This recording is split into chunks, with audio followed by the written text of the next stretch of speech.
जय हिंद दोस्तों, स्वागत है एक बार फिर से आपके अपने YouTube चैनल स्टडी प्लेटफॉर्म में। दोस्तों आज हम घटना चक्र के सामान्य विज्ञान की सीरीज को आगे बढ़ाते हुए रासायनिक विज्ञान के पार्ट 3 को डिस्कस करने वाले। इससे पहले मैंने ऑलरेडी पार्ट 1 और पार्ट 2 को डिस्कस कर दिया है, तो अभी तक जिन लोगों ने उस वीडियो को जाकर नहीं देखा है तो प्लेलिस्ट में जाकर उसे कृपया करके देख लें।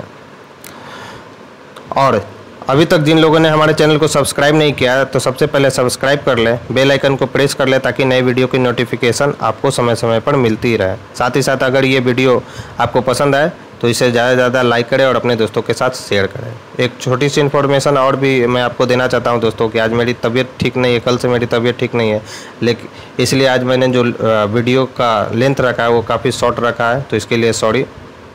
जैसे ही तबीयत मेरा ठीक हो जाता है मैं कोशिश करूँगा कि एक वीडियो में 2-3 चैप्टर कम से कम साइंस का आपका कवर करा दूं।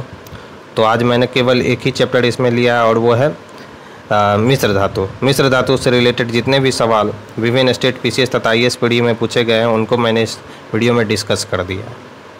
तो चलिए ज़्यादा समय आपका न गवाते हुए सीधा डिस्कशन पे हम लोग चलते हैं। आज के डिस्कशन का हमारा फर्स्ट सवाल है दोस्तों, निम्नलिखित में से कौन सी मिश्र धातु नहीं है? पहला ऑप्शन है स्टील, दूसरा ऑप्शन है पीतल, तीसरा ऑप्शन है ब्रॉन्ज और चौथा ऑप्शन है तांबा। तो दोस्तों इसका आंसर है तांबा। तांबा जो है मिश्र धातु नहीं है, जबकि स्टील किसका मिश्र धातु है दोस्तों? तो आपको याद रखना है कि स्टील जो है कार्बन और लोहे का मिश्र धातु है। पीतल किसका मिश्र धातु है? तो कॉपर और जिंक का यह मिश्र धातु है। और ब्रॉन्ज किसका मिश्र धातु है दोस्तों? तो याद रखना है ब्रॉन्ज जो है कॉपर और एसएन यानी टीन का मिश्र धातु है। तो इस क्वेश्चन में पूछा गया था कि निम्नलिखित में से कौन सी धातु मिश्र धातु नहीं है? तो तांबा जो है यानी कॉपर जो है मिश्र धातु नहीं है, बल्कि यह एक तत्व है दोस्तों। अब देखते हैं इससे रिलेटेड कौन कौन से फैक्ट्स हमारे एग्जाम के लिए महत्वपूर्ण है। तो तांबा तत्व मुक्त और संयुक्त दोनों अवस्था में प्राप्त किया जाता है। यह संयुक्त अवस्था में अयस्कों के रूप में पाया जाता है। इसका प्रयोग विभिन्न प्रकार के मिश्र धातुओं के निर्माण में होता है, जबकि पीतल, ब्रॉन्ज, स्टील मिश्र धातु हैं दोस्तों। नेक्स्ट क्वेश्चन है, जस्तेदार लोहे में जल्दी जंग नहीं लगता। यह बात बिल्कुल सही है दोस्तों, और इसका कारण दिया गया यसद में उपचयन क्षमता है। यह भी बात बिल्कुल सही है दोस्तों, इसी के कारण इस पर जंग नहीं लगता। तो कथन भी सही है और इसका जो कारण दिया गया है यह इसका सही स्पष्टीकरण है। तो इस क्वेश्चन का राइट आंसर हो जाएगा दोस्तों ए।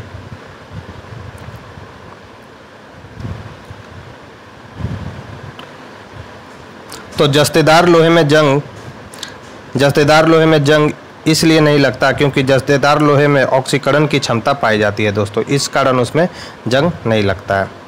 नेक्स्ट क्वेश्चन है दोस्तों, जस्तेदार लोहे की चादर जंग से बची रहती है क्योंकि उनमें निम्नलिखित की परत विद्यमान होती है। तो उनमें कौन सी परत विद्यमान होती है दोस्तों? तो यसद की जो परत होती है, जो कि जस्ते की परत होती है, वह उसमें विद्यमान रहती है दोस्तों।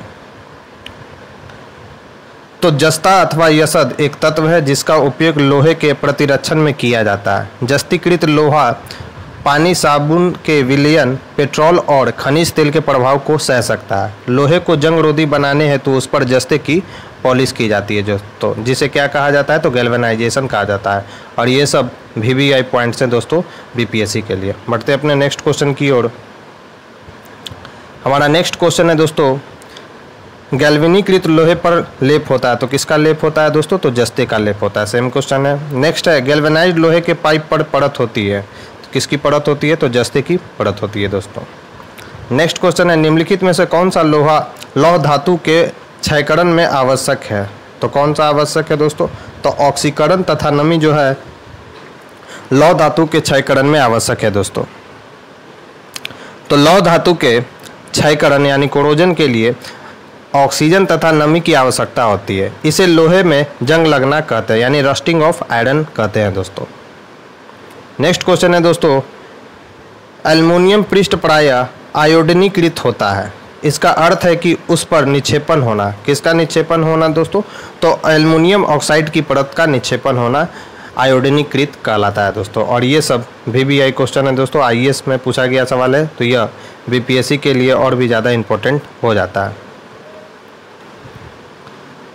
तो एनोडाइजिंग एक वैद्युत रासायनिक प्रक्रिया है जिसके द्वारा एक धातु का पृष्ठ टिकाऊ एवं जंगरोधी बनाया जाता है। इस प्रक्रिया में एल्युमिनियम एवं एल्युमिनियम ऑक्साइड की परत का निक्षेपण होता है दोस्तों। तो ये कुछ महत्वपूर्ण पॉइंट्स है दोस्तों जिसे आपको ध्यान में रखना है। बढ़ते अपने नेक्स्ट क्वेश्चन की ओर। किस धातु से बनाई मिश्र धातु को हवाई जहाज तथा रेल के डिब्बे में पुर्जों के काम में लिया जाता है? तो एल्युमिनियम मिश्र धातु के द्वारा मतलब एल्युमिनियम धातु से बनाई गई मिश्र धातु का जो प्रयोग है दोस्तों हवाई जहाज तथा रेल के डिब्बे में पुर्जों के काम में लिया जाता है दोस्तों। और यह बीपीएससी में पूछा गया भी सवाल है तो रिपीटेड भी हो सकता है, आपको ध्यान में रखना है। तो एल्युमिनियम धातु तांबे और लोहे की तुलना में हल्की होती है, इसलिए इसका प्रयोग विशेषतया हवाई जहाज एवं रेल डिब्बे के पुर्जे बनाने में किया जाता है। एल्युमिनियम में जंग नहीं लगता है दोस्तों, इसी कारण इसका उपयोग किया जाता है। बढ़ते अपने नेक्स्ट क्वेश्चन की ओर। नेक्स्ट क्वेश्चन है दोस्तों पारद धातु मिश्रण है। तो दोस्तों पारद धातु किसका मिश्रण है? तो पारद युग्म मिश्र धातु होती है पारद धातु। तो जब पारा किसी धातु से मिलकर मिश्र धातु बनाता है तो उसे क्या कहा जाता है? अमलगम कहा जाता है। और यह VVI पॉइंट्स है दोस्तों कि जब पारा किसी धातु से मिलकर मिश्र धातु बनाता है तो उसको क्या कहते हैं? विशेष नाम दिया गया है, अमलगम नाम दिया गया। चांदी के पारद मिश्रण को दांत के छेदों में भरा जाता है। तो याद रखना है चांदी का जो पारद मिश्रण होता है उसे दांत के छेदों में भरने के लिए उपयोग किया जाता है दोस्तों। नेक्स्ट क्वेश्चन है निम्नलिखित धातुओं में से कौन सी एक अमलगम नहीं बनाती है? तो आपको याद रखना है दोस्तों पारा जो है जस्ता के साथ अमलगम बनाती है, तांबा के साथ अमलगम बनाती है और मैग्नीशियम के साथ भी अमलगम बनाती है, जबकि लोहे के साथ जो है दोस्तों पारा अमलगम नहीं बनाती है। तो इस क्वेश्चन का जो राइट आंसर हो जाएगा दोस्तों वो हो जाएगा लोहा। तो अमलगम पारा और अन्य तत्वों से मिलकर बनता है परंतु लोहा पारे के साथ नहीं मिलता, अतः लोहे का अमलगम नहीं होता है दोस्तों। नेक्स्ट क्वेश्चन है दोस्तों निम्नलिखित मिश्र धातुओं में से किसे अमलगम कहते हैं? तो याद रखना है पारा जिस धातु के साथ अभिक्रिया करता है उसे हम लोग क्या करते हैं दोस्तों? अमलगम कहते हैं। तो इस क्वेश्चन का राइट आंसर क्या हो जाएगा? पारा। और ये धातु कौन सा है? जस्ता है। तो पारा और जस्ता का जो मिश्रण कहलाएगा वो क्या कहलाएगा दोस्तों? अमलगम कहलाएगा। जब पारा किसी धातु से मिलकर मिश्र धातु बनाता है तो उसे क्या कहते हैं दोस्तों? अमलगम कहते हैं। बढ़ते अपने नेक्स्ट क्वेश्चन की ओर। टांका एक मिश्र धातु है। तो याद रखना है दोस्तों टांका किसका मिश्र धातु है? तो टीन और शीशे का जो मिश्र धातु है यानी Sn + Pb का जो मिश्र धातु है दोस्तों वो कौन सा है? टांका है। तो टांका या सोल्डर मिश्र धातु में सीसा कितना होता है यानी Pb कितना होता है दोस्तों? तो याद रखना है Pb होता है 68% और टीन कितना होता है यानी Sn कितना होता है? तो 32%। तो ये परसेंट भी आपको याद रखना है कि टांका में सीसा कितना होता है? तो 68% और टीन कितना होता है? तो 32% दोस्तों। नेक्स्ट क्वेश्चन है एलॉय है। तो कांसा किसका मिश्र धातु है? तो कांसा किसका मिश्र धातु है दोस्तों? तो तांबा और टीन का मिश्र धातु है यानी कॉपर और Sn का मिश्र धातु है कौन सा? कांसा। और इसमें कॉपर कितना होता है दोस्तों? तो इसमें कॉपर जो होता है 88% होता है और 12% में क्या होता है दोस्तों? तो टीन होता है। तो ये पॉइंट भी आपको ध्यान में रखना है, काफ़ी ज़्यादा महत्वपूर्ण पॉइंट है ये। नेक्स्ट क्वेश्चन है दोस्तों कांसा मिश्र धातु है तांबा और टीन का होता है और तांबा कितना परसेंट होता है दोस्तों? तो 88% होता है और टीन कितना होता है? तो 12% होता है। फिर सूची 1 को सूची 2 से मिलान करना है दोस्तों। ब्लीचिंग पाउडर, तो ब्लीचिंग पाउडर से एक मैच करा सकते हैं। ब्लीचिंग पाउडर में क्लोरीन होता है, ठीक है। फिर अब देखते हैं इसका कौन कौन सा आंसर होना चाहिए। तो सी का तो 4 होना चाहिए, सी का 4 दो में है यानी या तो ए आंसर हो जाएगा या तो डी आंसर हो जाएगा। और जर्मन सिल्वर में होता है दोस्तों, जर्मन सिल्वर में होता है टीन, तो ए का हो जाना चाहिए 1 और सी का हो जाना चाहिए 4। अब देखते हैं इसमें कौन सा ऑप्शन है। तो एक ही ऑप्शन है ए दोस्तों, बाकी सब खुद पर खुद मैच हो जाएगा। तो जर्मन सिल्वर में क्या होता है दोस्तों? टीन होता है। ब्लीचिंग पाउडर में क्लोरीन होता है और यानी सोल्डर में क्या हो जाएगा दोस्तों? तो सोल्डर में आपको याद रखना है, सोल्डर में 2 यानी निकेल हो जाएगा। सॉरी दोस्तों उल्टा में, जर्मन सिल्वर में हो जाएगा टीन, सोल्डर में हो जाएगा निकेल, ब्लीचिंग पाउडर में हो जाएगा क्लोरीन और हाइपो में हो जाएगा दोस्तों सोडियम। तो यानी 1 2 4 3 इस क्वेश्चन का राइट आंसर है। तो जर्मन सिल्वर या निकिल सिल्वर तांबा उसमें कितना होता है? 50% होता है। जस्ता उसमें कितना होता है दोस्तों? तो 35% होना है। और ये परसेंट भी आपको याद रखना है दोस्तों, काफ़ी ज़्यादा ये सब VVI है, ऐसे सवाल BPSC में पूछे जाते हैं। तो ये एग्जाम के दृष्टिकोण से काफ़ी ज़्यादा महत्वपूर्ण है। आपसे पूछ सकता है जर्मन सिल्वर में या निकेल सिल्वर में कितना % तांबा और जस्ता होता है और निकेल कितना उसमें मिला होता है। तो याद रखना 15% निकेल होता है, यानी तांबा होता है 50%, जस्ता होता है 35% और निकेल होता है 15% जर्मन सिल्वर में। इसमें इसका नाम सिल्वर है तो इसे ये नहीं समझना है दोस्तों कि इसमें चांदी पाया जाता है, इसमें चांदी नहीं पाया जाता, बस सिर्फ इसका नाम सिल्वर रखा गया जर्मन सिल्वर। सोल्डर एक गलनशील धातु अयस्क है। टीन तथा सीसा के सोल्डर नरम सोल्डर कहलाते हैं। ब्लीचिंग पाउडर का रासायनिक नाम कैल्शियम हाइपोक्लोरेट है। तो याद रखना है ब्लीचिंग पाउडर का रासायनिक नाम क्या है, तो कैल्शियम हाइपोक्लोराइट है। और इसका फार्मूला भी आपको याद रखना है, इसका फार्मूला होता है क्या, CaClClO2 का होल ट्वाइस दोस्तों। तो याद रखना है कि ब्लीचिंग पाउडर के रासायनिक फार्मूला क्या है, तो CaCl का होल ट्वाइस दोस्तों। फिर है सोडियम थायोसल्फेट या हाइपो सफ़ेद क्रिस्टलीय गंधहीन ठोस पदार्थ है दोस्तों, ठोस होता है दोस्तों। नेक्स्ट है जर्मन सिल्वर में चांदी का प्रतिशत होता है। तो जर्मन सिल्वर में चांदी होता ही नहीं है, बस इसके नाम में केवल सिल्वर लगा होता है लेकिन इसमें चांदी नहीं होता। तो इस क्वेश्चन का राइट आंसर हो जाएगा दोस्तों 0%। नेक्स्ट है जर्मन सिल्वर में चांदी कितना प्रतिशत होता है। तो इनमें से कोई नहीं आंसर हो जाएगा दोस्तों, इसमें चांदी जो होता है 0% होता है। नेक्स्ट है निम्नलिखित में से कौन सा तत्व जर्मन सिल्वर में उपस्थित नहीं होता है। तो जर्मन सिल्वर में कौन सा तत्व उपस्थित नहीं होता है दोस्तों, तो आपको ध्यान रखना है कि जर्मन सिल्वर में जो है एल्युमिनियम जो तत्व है उपस्थित नहीं होता, जबकि तांबा, जस्ता और निकेल जो है दोस्तों जर्मन सिल्वर में उपस्थित रहता है। नेक्स्ट क्वेश्चन है निम्नलिखित में से कौन सा जोड़ा तांबे के मिश्र धातुओं का है। तो तांबा किसका किसका मिश्र धातु है दोस्तों, तो तांबा है पीतल और कांचा। तांबे के मिश्र धातु कौन कौन से है, तो पीतल और कांचा है दोस्तों। पीतल किससे बनता है, तो मैंने बताया था फर्स्ट ही क्वेश्चन में, तो कॉपर और जिंक के मिलने से पीतल बनता है। और कांचा किससे बनता है दोस्तों, तो कॉपर और एसन टीन के मिलने से कांचा बनता है दोस्तों। तो तांबा तत्व मुक्त और संयुक्त दोनों अवस्था में प्राप्त किया जाता है। यह संयुक्त अवस्था में अयस्कों के रूप में पाया जाता है। इसका प्रयोग विभिन्न प्रकार के मिश्र धातुओं के निर्माण में होता है, जैसे पीतल एवं ब्रॉन्ज।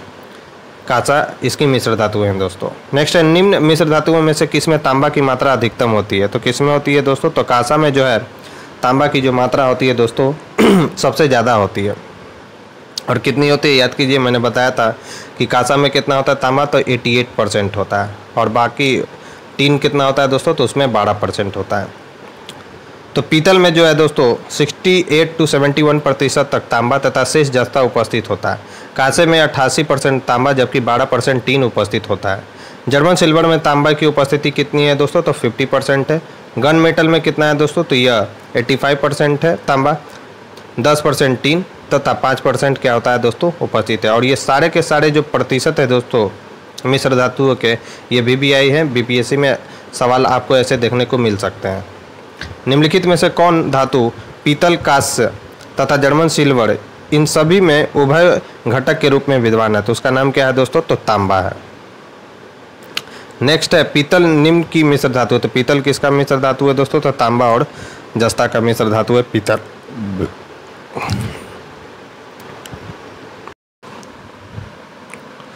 नेक्स्ट क्वेश्चन है दोस्तों पीतल में कौन सी धातुओं का संयोग होता है। तो पीतल कौन सी धातुओं का संयोग होता है दोस्तों, तो सेमी क्वेश्चन है, तांबा और जस्ता का संयोग होता है पीतल।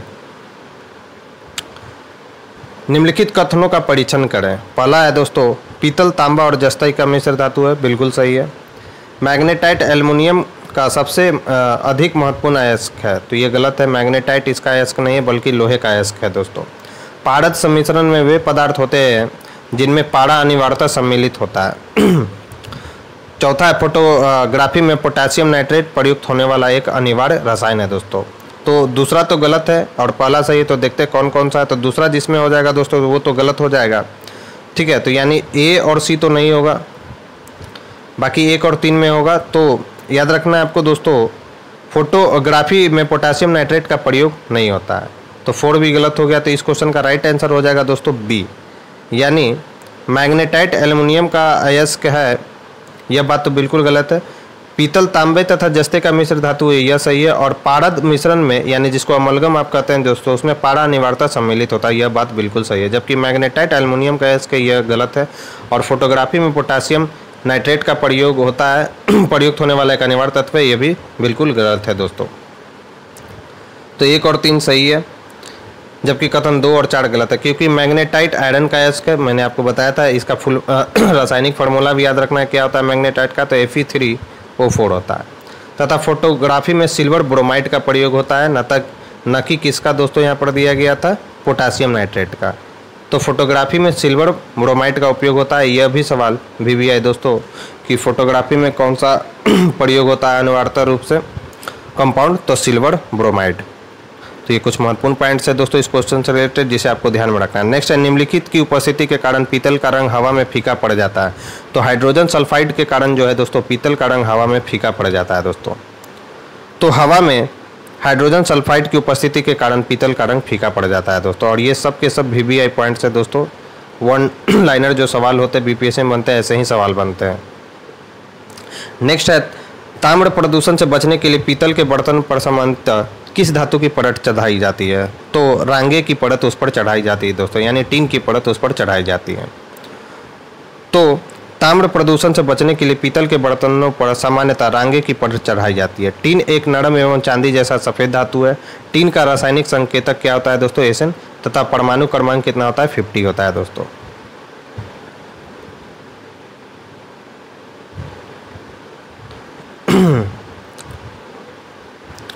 नेक्स्ट क्वेश्चन है दोस्तों, मिश्र धातु में किस पदार्थ के संयोग से निष्कलंक इस्पात यानी स्टेनलेस स्टील अचुंबकीय हो जाता है? तो याद रखना है, निकेल के प्रयोग से है दोस्तों स्टेनलेस स्टील अचुंबकीय हो जाता है दोस्तों।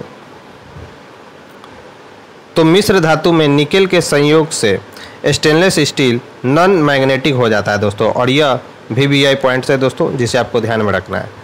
जबकि अधिक कठोरता प्राप्त करने के लिए इसमें क्या मिलाया जाता है दोस्तों? तो कार्बन की अधिक मात्रा मिलाई जाती है। तो ये पॉइंट भी आपको ध्यान में रखना है, यह भी VBI है। बढ़ते हैं अपने नेक्स्ट क्वेश्चन की ओर। नेक्स्ट है, स्टील की कठोरता प्रदान करने के लिए बढ़ाई जाती है। तो क्या बढ़ाई जाती है दोस्तों? तो इसमें कार्बन की मात्रा बढ़ाई जाती है। तो इस्पात के साथ उचित मात्रा में मिश्रण मिलाकर उसे आवश्यक कठोरता, तन्यता और सुघट्यता प्रदान की जाती है। लोहे में जितना अधिक कार्बन मिलाते हैं इस्पात उतना ही कठोर बनता जाता है। कठोरता बढ़ाने के लिए उसकी भंगुरता भी बढ़ती जाती है दोस्तों। तो ये कुछ महत्वपूर्ण पॉइंट्स है दोस्तों इस क्वेश्चन से रिलेटेड, जिसे आपको ध्यान में रखना है। नेक्स्ट है, इस्पात स्लैग यानी स्टील स्लैग निम्नलिखित में से किसके लिए सामग्री हो सकता है? तो आपको याद रखना है किसके लिए सामग्री हो सकता है दोस्तों। तो यह 1, 2, 3 यानी आधार सड़क यानी बेस रोड के निर्माण के लिए, कृषि मृदा के सुधार के लिए और सीमेंट के उत्पादन के लिए, या तीनों के लिए यह उपयोगी हो सकता है दोस्तों। तो इस क्वेश्चन का राइट आंसर हो जाएगा D। और यह IAS में प्री में पूछा गया है दोस्तों, तो यह BPSC के लिए भी इम्पोर्टेंट हो जाता है, जिसे आपको ध्यान में रखना है। तो इस्पात स्लैग इस्पात निर्माण एवं इस्पात शोधन प्रक्रिया का बाई प्रोडक्ट है दोस्तों। इस्पात स्लैग में आयरन की कुल मात्रा कितना होता है? तो 16 से 25% तक होता है। इसमें कैल्शियम, सिलिकॉन, मैग्नीज, फॉस्फेट इत्यादि भी पाए जाते हैं। इस्पात स्लैग आधार सड़क के निर्माण, कृषि मृदा के सुधार तथा सीमेंट के उत्पादन के लिए आधार सामग्री के रूप में प्रयुक्त होता है। इस्पात स्लैग का उपयोग अम्लीय मृदा यानी एसिडिक जो सॉइल होता है दोस्तों उसके उपचार में भी किया जा सकता है। तो ये कुछ महत्वपूर्ण है पॉइंट्स है दोस्तों, जिसे आपको ध्यान में रखना है। बढ़ते अपने नेक्स्ट क्वेश्चन की ओर। निम्नलिखित में से कौन सा तत्व लोहे के साथ मिश्रित होने पर इस्पात बनाता है, जो उच्च ताप का प्रतिरोध कर सकता है तथा जिसका उच्च कठोरता तथा अपघर्षण प्रतिरोधकता होती है दोस्तों? तो वो कौन सा तत्व है दोस्तों? तो याद रखना है वो तत्व है क्रोमियम। अब देखते हैं इससे रिलेटेड कौन कौन से फैक्ट है। तो स्टेनलेस स्टील साधारणतः स्टील की अपेक्षा अधिक ताप सहने में सक्षम होता है। इस्पात में यह गुण किसके कारण होता है? तो इस्पात में यह गुण क्रोमियम मिलाने से उत्पन्न होता है दोस्तों। और ये सब VBI पॉइंट्स है दोस्तों, जिसे आपको ध्यान में रखना है। बढ़ते अपने नेक्स्ट क्वेश्चन की ओर। जंग रहित लोहा बनाने में प्रयुक्त होने वाली महत्वपूर्ण धातु है। तो कौन सी धातु है दोस्तों? तो क्रोमियम जो धातु है वह महत्वपूर्ण धातु है जंग रहित लोहा बनाने में। तो जंग रहित लोहा बनाने के लिए क्रोमियम धातु में क्रोमियम को लोहे में मिश्रित किया जाता है, जिससे यह मिश्र धातु स्टेनलेस स्टील बनाती है जो जंग रहित होती है दोस्तों। नेक्स्ट है, स्टील से स्टेनलेस स्टील प्राप्त करने के लिए उसमें कुछ तत्वों को मिलाकर उसे और अधिक संशोधित किया जाता है। निम्न में से कौन सा उस कार्य के लिए प्रयुक्त नहीं किया जाता? तो कौन सा उस कार्य के लिए प्रयुक्त नहीं किया जाता है दोस्तों? तो सिलिकॉन जो है उस कार्य के लिए प्रयुक्त नहीं किया जाता है, जबकि कार्बन का भी प्रयोग होता है, मैंगनीज के लिए भी मैंगनीज का भी प्रयोग होता है और निकेल का भी प्रयोग होता है दोस्तों। तो स्टेनलेस स्टील एक मिश्र धातु है दोस्तों, जिसके संगठन तत्व में क्या क्या होता है? तो आयरन होता है कितना परसेंट? तो 89.4%। क्रोमियम होता है कितना? 10% होता है। मैग्नीज कितना होता है? 0.35% होता है। कार्बन कितना? 0.25% होता है दोस्तों। और ये सब के सब जो है दोस्तों ये VBI हैं, जिसे आपको ध्यान में रखना है। इसमें सिलिकॉन नहीं मिलाया जाता है, जबकि अल्प मात्रा में निकेल कितना होता है? तो 0.8% होता है दोस्तों निकेल। धब्बा रहित लोहा बनाने में लोहे के साथ प्रयुक्त होने वाली महत्वपूर्ण धातु कौन सी है? तो क्रोमियम जो है दोस्तों धब्बा रहित लोहा बनाने में लोहे के साथ प्रयुक्त होने वाली धातु है दोस्तों। स्टेनलेस स्टील मिश्र धातु है, तो याद रखना है दोस्तों स्टेनलेस स्टील किसका मिश्र धातु है? तो लोहा का है, क्रोमियम का है, मैंगनीज का है और कार्बन का है।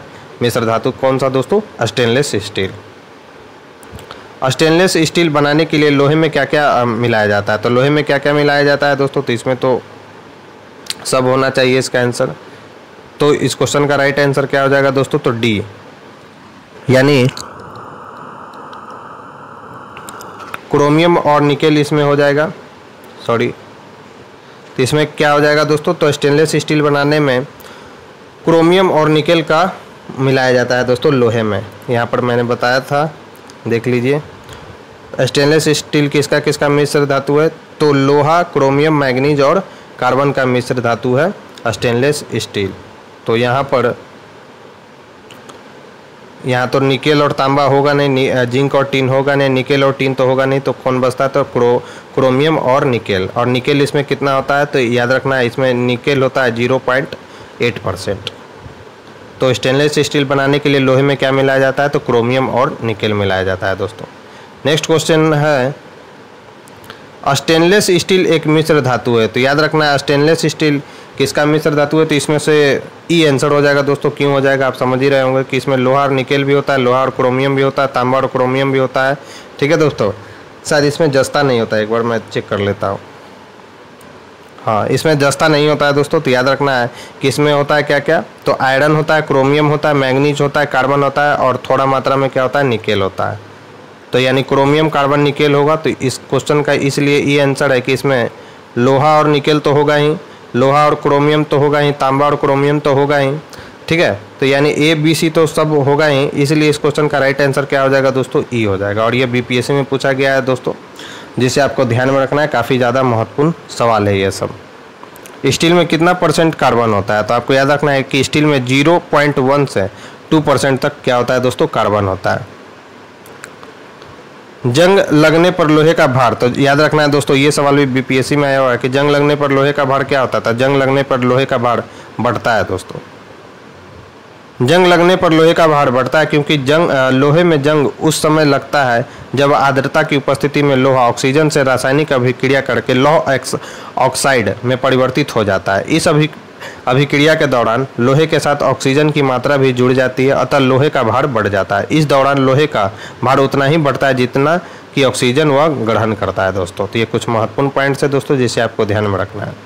नेक्स्ट है निम्नलिखित कथनों पर विचार कीजिए और अंत में दिए कूट में से सही उत्तर का चयन कीजिए। साधारणतः यह देखा गया है कि लोहे की वस्तुएं जब वायुमंडल में अनाश्रित होती हैं तब वे पूरे पाउडर की परत से आच्छादित हो जाती है, जिसको जंग कहते हैं।